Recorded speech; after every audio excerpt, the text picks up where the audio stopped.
there are only two ways to live your life. One is as though nothing is a miracle. The other is as though everything is a miracle. Albert Einstein.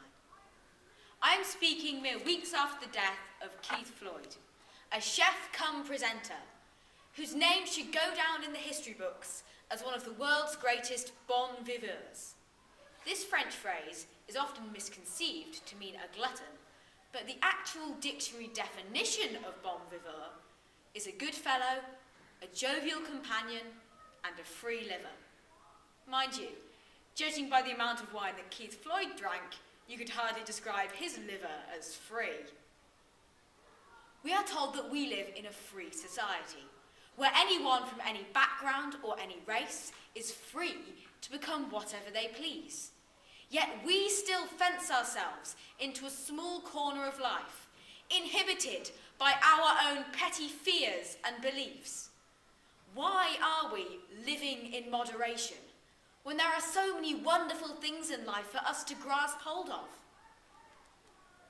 I am here to encourage you all to let your hair down more frequently. As Keith Floyd says, there is no pleasure in life worth foregoing for an extra 3 years in the geriatric ward.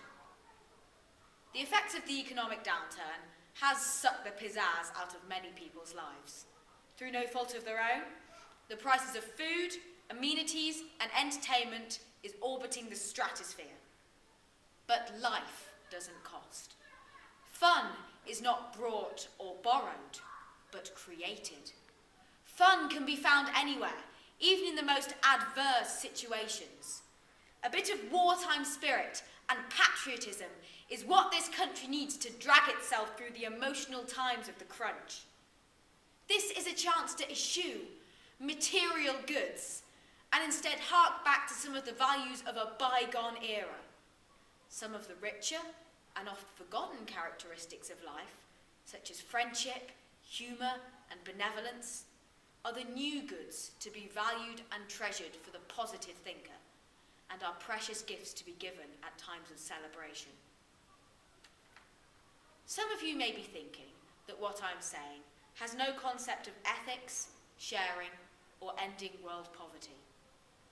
But living life immoderately to a third world community may mean eating a good meal after having done a dance and having a successful harvest.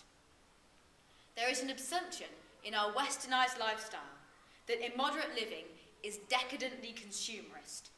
In fact, it is a concept for anyone on the globe.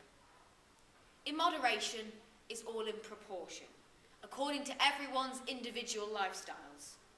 It's about striving for a more fulfilling life, letting our hair down, having a great time, and taking life less seriously, if only for a while.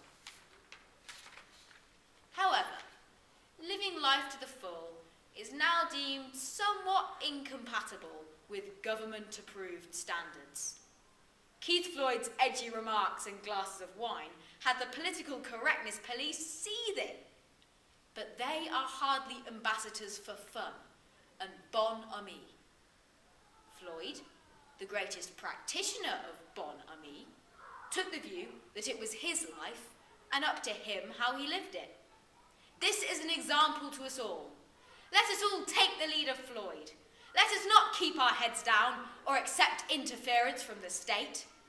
A difference can be made in this world, and it can be made a better place by us just being happy, active members of the community.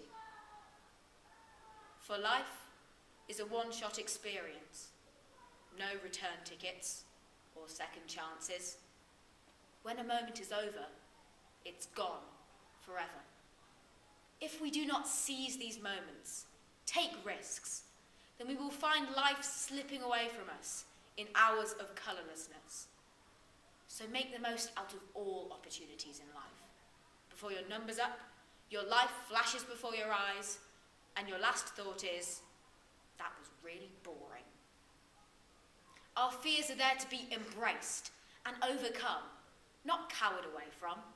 Let us uncover hidden talents and experience all the wonderful things we have wished to before we die. So, what are our options? A, to live in abstinence and denial all our life, save up enough money and spend our final few years in an old people's home? Or B, blow all our money on food, drink and merriment, and then we might not need that old people's home? To conclude, moderation is boring. Living immoderately is certainly to be encouraged, and you can all take home a message from this speech. Life without character is life without colour, and with difficult times looming, the prospect of a colourless life is a pretty grim outlook. Now substitute this for a sense of humour, camaraderie, and a life like that of Keith Floyd's, and suddenly these difficult times seem a whole lot better. We began with the words of Albert Einstein, and I leave you with a quotation from Oscar Wilde. Life is much too important to be taken seriously. Thank you.